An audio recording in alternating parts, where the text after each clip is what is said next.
student, today we started a new chapter of class 12 business studies, that is financial management. This is a part 1. In this chapter we discuss about the finance. What do you mean the finance?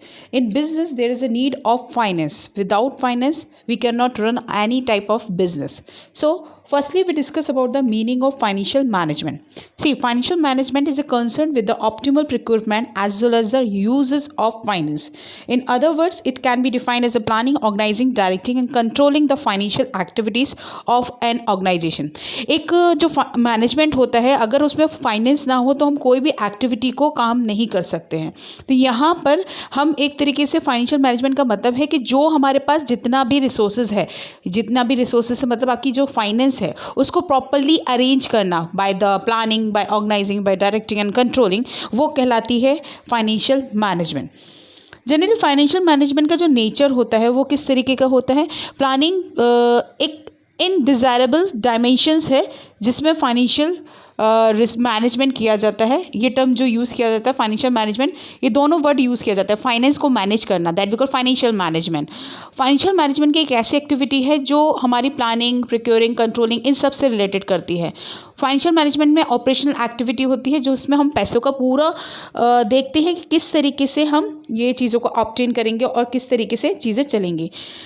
Business जो भी finance होता है primarily हमें starting करने के लिए पैसा चाहिए, कहाँ से रेस करना है, ये सारी कंडीशंस हम फाइनेंशियल मैनेजमेंट में देखते हैं. Financial management is area of financial decision. यहाँ पे जो डिसीजंस लिए जाते हैं फाइनेंशियल से रिलेटेड वो इस तरीके से देखे जाते हैं कि एंटरप्राइजेस गोल अचीव हो जाए.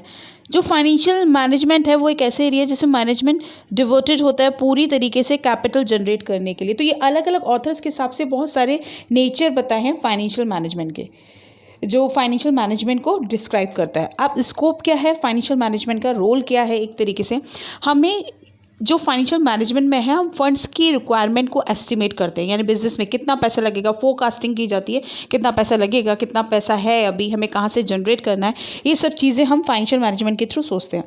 सेकेंड, यहाँ पे हम कैपिटल स्ट्रक्चर भी देखते हैं कि कैपिटल स्ट्रक्चर में how much firms finance require for the overall operations for the growth prospective. And the third, investment of fund. A good investment plan can bring business huge return. तो इस तरीके से हम स्कोप देखते हैं financial management का. अब objectives क्या है हमारे फाइनेंशियल मैनेजमेंट के? तो सबसे पहले ऑब्जेक्टिव हमारे फाइनेंशियल मैनेजमेंट का रहता है कि मैक्सिमाइज शेयर होल्डर वेल्थ, यानी प्रॉफिट मैक्सिमाइजेशन पहला वाला मोटिव रहता ही रहता है. इसके साथ साथ हमारे जो नेक्स्ट है वेल्थ मैक्सिमाइजेशन, यानी हमारी जो पूंजी होती है हम जिसको शेयर होल्डर्स को देते हैं वो इंक्रीज़ करना. Third, survival of a company is a important consideration while the financial manager makes any financial decision. One incorrect decision may lead company to be the bankrupt. तो इसमें बहुत इंपॉर्टेंट, बहुत सोच समझ के हमें काम करना पड़ता है, बहुत सारी चीज़ें सोचनी पड़ती हैं पैसों से रिलेटेड. तो ये हम केवल फाइनेंशियल मैनेजमेंट में ही कर सकते हैं. जितना भी कैश होता है उसको भी पूरा मेंटेन करना पड़ता है, वो भी हमें फाइनेंशियल मैनेजमेंट के थ्रू ही कर सकते हैं. दूसरा, जो कैपिटल की कॉस्ट है उसको मिनिमाइज़ करना भी फाइनेंशियल मैनेजमेंट की हेल्प से ही कर सकते हैं, अदरवाइज नहीं हो सकता. अब स्कोप क्या है फाइनेंशियल मैनेजमेंट का? पहला, estimating financial requirement. Second, deciding capital structure. Third, selecting a source of finance. Then selecting a pattern of investment. Then proper cash management. Then implementing financial control. And the last, proper use of surpluses. ये सारे points हमारे scope के हैं. वैसे हम पहले भी describe कर चुके हैं प्रीवियस स्लाइड पे. पहले हम लोग फाइनेंशियल रिक्वायरमेंट जानने की कोशिश करते हैं कितने पैसे की ज़रूरत है. सेकंड, हम कैपिटल स्ट्रक्चर को डिसाइड करते हैं कि हमें कितनी कैपिटल चाहिए होगी. हमें एस्टिमेटेड किया जाता है, फोरकास्टिंग की जाती है कितना हमारा पैसा लग जाएगा, आगे ग्रोथ में कितना लग जाएगा. नेक्स्ट, हम लोग सोर्स ऑफ फाइनेंस देखते हैं कि कहाँ कहाँ से पैसा हम रेस करेंगे, अपने फंड को कहाँ से हम इंक्रीज़ करेंगे. इसके बाद हम लोग एक पैटर्न देखते हैं इन्वेस्टमेंट, जहाँ पर हम पैसा लगाएंगे जिससे हमें रिटर्न बहुत अच्छा मिले. प्रॉपर कैश मैनेजमेंट बनाएंगे क्योंकि एक फर्म को चलाने के लिए कैश भी होना बहुत ज़रूरी है, तो पूरा मैनेज किया जाता है. फाइनेंशियल कंट्रोल रखते हैं, वेस्टेज नहीं होने देते, और जितना भी सरप्लसेस होता है उसको वापस हम बिजनेस में यूज़ करते हैं. तो ये स्कोप्स हैं फाइनेंशियल मैनेजमेंट के. नेक्स्ट इसके आते हैं need of financial management of financial decision. Generally हमारे क्यों ज़रूरत है, फाइनेंशियल मैनेजमेंट की क्यों ज़रूरत है और हमारे फाइनेंशियल डिसीजन कौन से होते हैं। हम 3 चीज़ों को लेकर फाइनेंशियल डिसीजंस लेते हैं। एक तो financing decision, investment decision and dividend decision. इन 3 चीज़ों के ये 3 मेजर डिसीजन हैं जो फाइनेंस मैनेजर को लेना पड़ता है और इन चीज़ों पे सोचना पड़ता है। इन्वेस्टमेंट डिसीजन होता है वो रिलेटेड करता है कि how the firm funds are invested in different assets so that they are able to the earn highest possible return for their investment. Next, financing decision क्या होता है। Financing decision is related to the quantum, level, amount, quantity of a finance to be raised from various long term sources.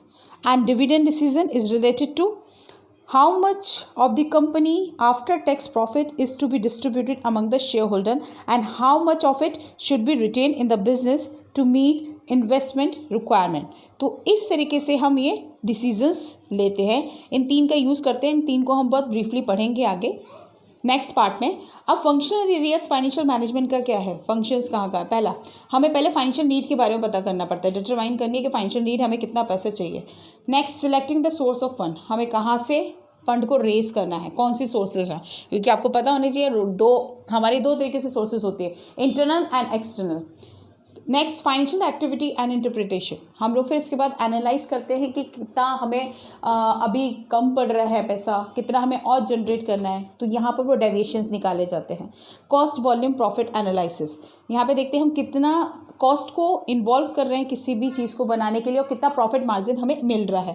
Capital budgeting की जाती है, capital budgeting में assets and liabilities का पूरा देखा जाता है। वर्किंग कैपिटल मैनेजमेंट देखा जाता है, कितना हमें कैश हमारे पास अभी है जो हमारे डेली नीड्स की फुलफिल कर पाएगा। प्रॉफिट प्लानिंग एंड कंट्रोलिंग किया जाता है, डिविडेंड पॉलिसीज़ वगैरह इन सबको कंसीडर किया जाता है। तो फाइनेंशियल एरियाज फाइनेंशियल मैनेजमेंट के ये होते हैं। तो ये टॉपिक यहाँ पे कंप्लीट होता है। इससे रिलेटेड कोई भी प्रॉब्लम आपको स्टूडेंट होता है आप पूछ सकते हो कभी भी।